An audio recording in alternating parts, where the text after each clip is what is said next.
चाहिँ यो सब्जी यसको हेर्नुहोस् त के होला नि यतिकोमा काट्ने हो यति साइजमा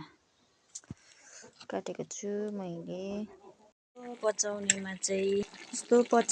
चाहिँ कोलाई यस्तो रक्ती हालेको मनपर्छ हेर्नु त यस्तो यसलाई चाहिँ यसरी मुस्नु पर्ने हुन्छ है यसलाई फुटाउनु पर्ने हुन्छ कपिराइट लाग्छ होला रक्तीहरू नदेखाउनु भन्छ यसलाई चाहिँ यसरी मजाले उयो गर्नुपर्छ हो अन्त मात्रै हाल्नुपर्छ नभए चोक्टा हुन्छ पानी चाहिँ यतिको भइसक्यो यसको पानी चाहिँ निकै सुक्नु पर्ने हुन्छ मेरो लागि चाहिँ अरूले चाहिँ अब कस्तो पाराले बनाउनुहुन्छ त्यो चाहिँ कमेन्टमा गर्नुहोस् होला